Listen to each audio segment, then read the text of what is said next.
இந்த கதையோட part 1 video முழுசா பார்க்காதவங்க நம்ம சேனல்ல இருக்க லிங்கை கிளிக் பண்ணி பார்ட் 1 வீடியோ முழுசா பார்த்துட்டு அடுத்து பார்ட் 2 வீடியோ பாருங்க. அப்பதான் இந்த கதையை பத்தின தெளிவான விளக்கம் கிடைக்கும். இக்கதையில் இருந்து நாம் தெரிந்து கொள்வது என்னவென்றால், செய்யறிவு கருவிகளிடம் நாம் எல்லை கடந்து கேள்வி கேட்க கூடாது.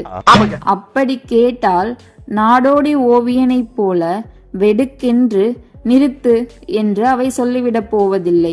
அதற்கு பதில் ஒப்பேற்றும் பதிலை ஒப்பிக்க தொடங்கும். காரணம், இன்று நாம் சந்திக்கும் செய்யறிவு அரட்டை செயலிகள் அடிப்படை மாதிரிகள், ஆங்கிலத்தில் ஃபவுண்டேஷன் மாடல் என்று அழைக்கப்படுகின்றன.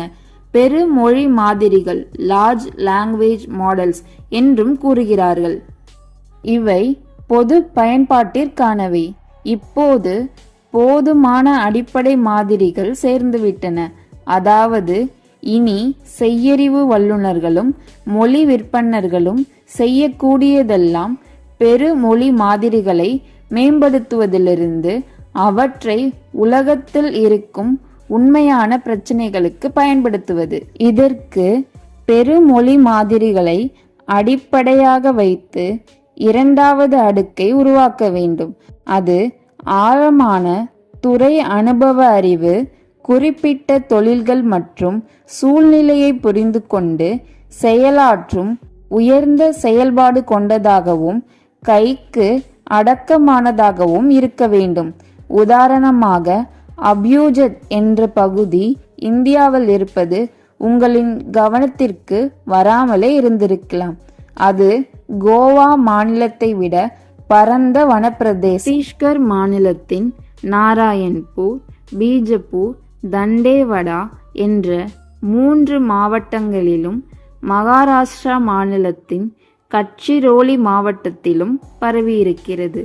இந்தியாவிலேயே பெரிய அளவில் நில அளவை செய்யப்படாத ஒரே பகுதியான இந்த அபியூஜ்மத் சுதந்திர இந்தியாவின் வளர்ச்சியின் வால் பகுதி கூட நுழையாமல் காலம் ஸ்தம்பித்து உறைந்துவிட்டது போல விஞ்ஞானமும் விந்தைகளும் விவாகரத்து செய்துவிட்ட இப்பகுதி மாவோயிஸ்டுகளால் ஆட்சியில் சமீபத்தில் விடுவிக்கப்பட்டிருப்பதை ஒட்டி CG NEM ஸ்வரா என்ற அரசு சாரா தன்னார்வ தொண்டு நிறுவனம் செய்யறிவை பயன்படுத்தி அபியூஜ்மத் AIR ஆர்டிஃபிஷியல் இன்டெலிஜென்ஸ் ரேடியோ என்ற தளத்தை துவங்க முயற்சித்து வருகின்றது. இந்த தளம் செய்யறிவு முகவர், அதாவது AI ஏஜென்ட் ஒன்றை பெறும்.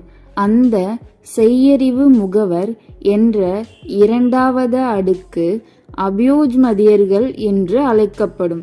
அந்த கோன் பழங்குடியினரின் ஒரு வகையினரான அம்மக்களிடம் 100 கணக்கில் கேள்விகள் கேட்கும்.